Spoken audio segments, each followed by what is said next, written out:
My name is Megan. I'm a small business owner, and on this channel, I explore my curiosities. And this video you're watching is the fruit of that pursuit.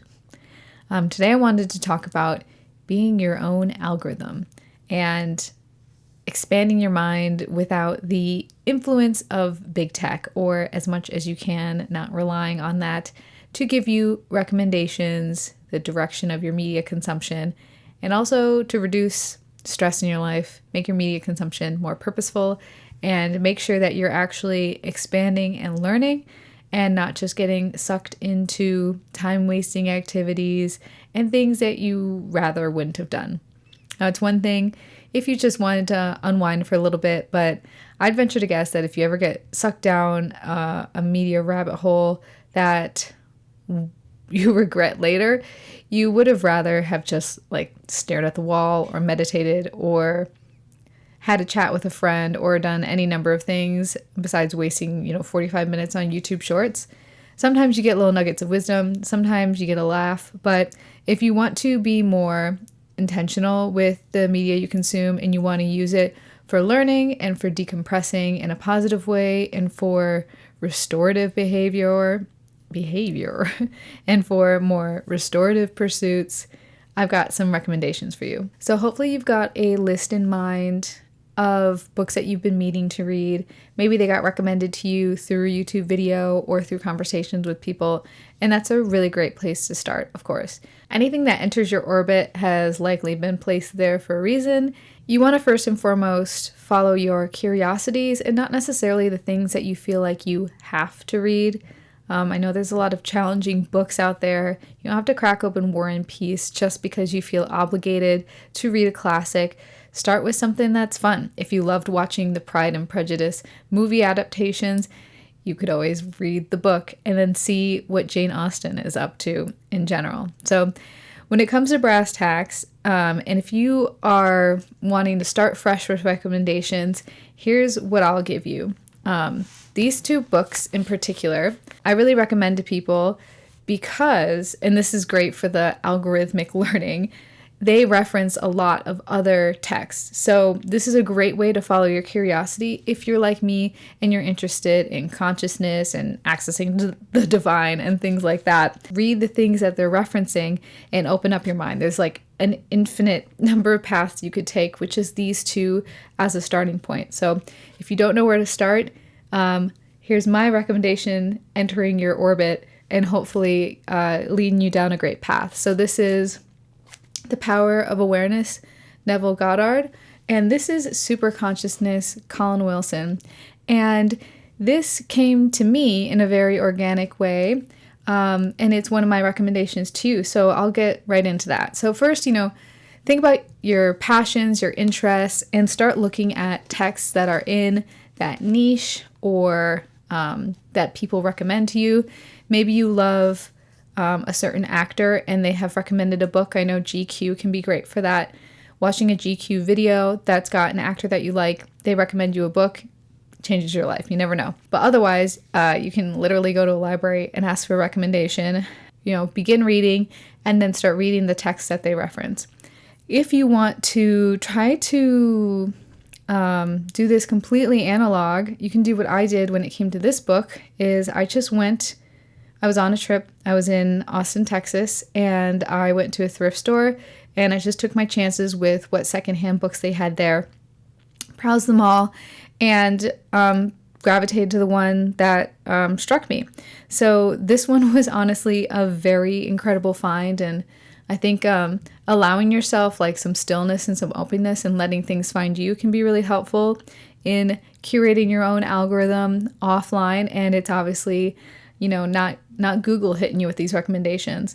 And the funny thing about this book, Super Consciousness, is the description on the back, I don't consider it a good representation of the book. They unfold compelling techniques for summoning peak experience at will and transforming everyday lives. They kind of act like this is a how-to, and I don't think it is at all. This book is more so just showcasing to you different examples throughout history, throughout literature of people reaching peak consciousness in certain kinds of ways. And you can consider it like the flow state. You can consider it really any kind of almost otherworldly experience where your senses are highly attuned. And it's not just people like necessarily doing psychedelics and achieving that. It's people mentally bringing themselves there through meditation, through some sort of extreme circumstance. So this is really cool, and it's awesome if you like English literature and if you like history, because there's a lot of overlaps, and it gives some context for cool, like, the French Revolution or different shifts in people's beliefs around, I don't know, certain social, economic, any kind of changes that are happening in history. There's often some sort of consciousness shift that happens. Not to get like too abstract about this, but they talk about the romantics, the poets, and that you can often reach this level of super consciousness and this very like heightened sense of presence from being in nature. So it's not exactly like a how-to, I'd say. It's more of just like all these really great examples, and it gets you kind of fired up and kind of just thinking about stuff, and great quotes, great references to other texts that you can then pursue if you haven't read them before. And if you have read them, it just gives like a really great new context for them. Like this book, I was not anticipating having so many biblical references. I went into it relatively ignorant. Like I knew generally that this is like popular in the world of manifesting, and I didn't realize how much overlap there was with manifesting and Christianity. And so there was like some really great biblical references that I got to recontextualize, and it kind of like put me down a great new Catholic trajectory that I had not been on for years. So that's one direction you can take this. And like I said, your favorite author's favorite author can be really great. In that capacity, you can be led down a really great trajectory. And my example for that is these 3 texts are intimately related, and you wouldn't expect it. Jim Morrison of The Doors of Perception, and William Blake. And now, of course, you're getting clues here. Everyone is referencing Blake, and I've got like a running joke that all roads lead to William Blake because he was so revolutionary.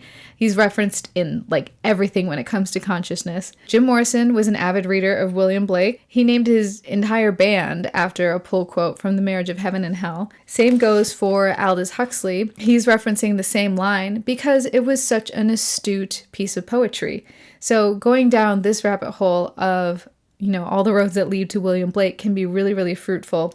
And there's so much overlap. And then, of course, eventually all these texts do often lead to religious texts. So that can be kind of fun if you've got some curiosity about theology and about spirituality, because, of course, William Blake leads you down a rabbit hole of reading some interesting stuff in the Bible. You can also research the contemporaries of the writers that you're reading, see who's friends with who, Tolkien and C.S. Lewis, and how those interplay with one another. Sometimes it can be challenging to make this decision, and that's why algorithms are appealing, because they give you just maybe a few on a page that you can choose from, and they curate a selection for you. Or when it comes to reels, and why shorts are so addicting, is that you don't even get the choice. They just serve it up to you, and if you dig it, you keep watching, and if you don't, you just swipe away, and you play this roulette with your content. So in order to narrow things down, getting referrals can be really handy, and any referral that comes your way, you can kind of argue that even if it doesn't hit at that exact moment, it can open up something for you later, or there's never like a wrong time to pursue your curiosity and read something that you're interested in. And one thing that I find really lacking when it comes to only pursuing content that gets served up to you instead of content that you're searching for, stuff that you just kind of have a cursory interested in, and because it's being just like fed to you, you don't have to exert as much will and effort in selecting. It's just like people wanting to channel surf, or never being able to decide on what to watch on Netflix because you have infinite options.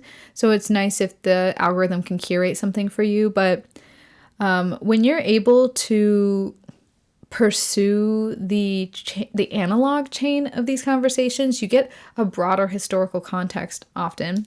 And every so often you do end up with a video that maybe is like a real deep dive and really fleshed out and really intelligent and from someone who's maybe has some expertise. But printed text and audiobooks, they tend to be more thoroughly researched.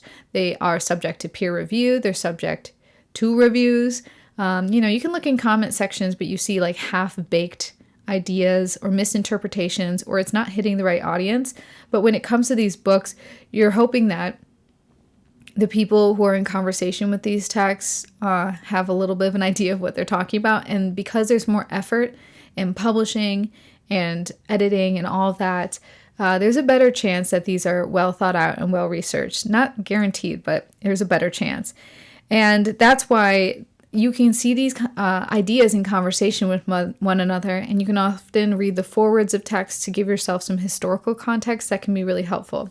And then you get to see how some people were real like trailblazers, and obviously that's why they've become classics, but it's really exciting to see who had, forged these ideas ahead of time. So why would you even want to be your own algorithm? Oftentimes this is something that you're searching for if you're in a bit of a rut. If your recommendations on a platform are just turning into like mush, it's memes, or you accidentally watch too many videos of some news cycle stuff and now you're in that niche, or you're just getting served up more stuff that you're maybe done with, that you've decided, I don't actually need any more information on this. I need something fresh, and these platforms don't quite know what that is. So I need to figure it out on my own. And trying to train your algorithm is quite a bit of work sometimes, and it can just be so much more fruitful to get offline and like read and understand and listen to some long form ideas. I'd say if you feel like you need an escape, if when you go online you're starting to feel exhausted and overwhelmed instead of kind of excited and charged and inspired, and if you find yourself like finding more content about distractions than about knowledge, if you want knowledge-based content, like if you're just trying to kill some time, it's not a big deal, but you might as well kill time with stuff that's worthwhile and a little bit more meaningful.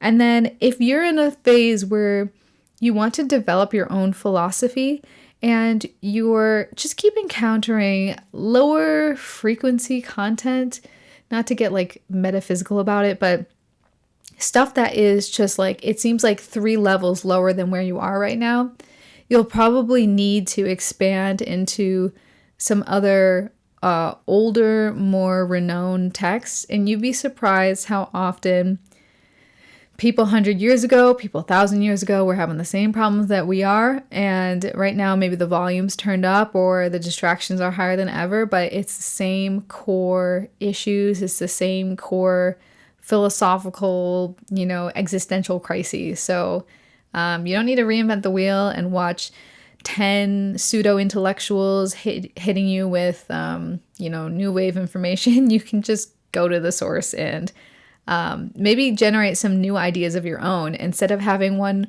fed you word for word. But when it comes to taking notes and highlighting and interacting with the text, it just gives you a more profound understanding, and the time of your life can also affect your understanding of that stuff. So, being your own algorithm helps you align with your priorities, like the priorities you really have, and not with your previous habits. It's helping you forecast yourself into who you want to be and how you want to be and the types of, ruminations you want to have. I don't want my brain full of meme songs and bullshit. I want to have like real worthwhile thoughts going on up here, or at the very least just like peace and quiet.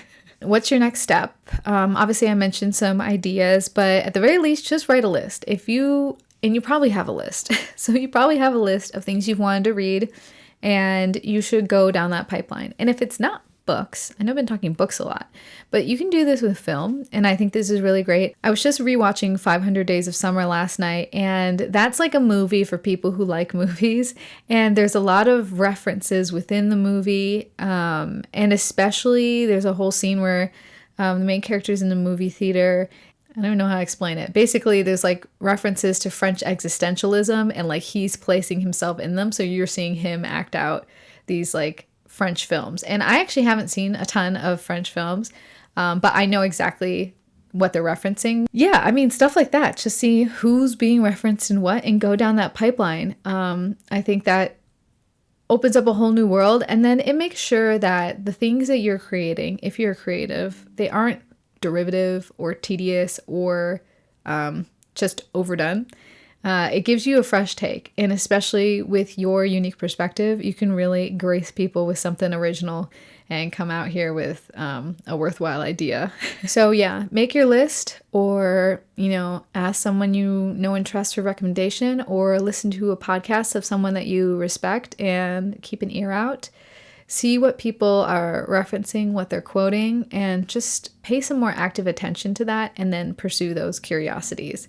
So hopefully I've given you a little bit of a route to go down, especially if you're interested in things like consciousness and a little bit of spirituality. And I mean like kind of traditional religion spirituality, and not necessarily new wave stuff. But yeah, if you liked it, give it a thumbs up, and feel free to have some discourse in the comments. And until next time, see ya.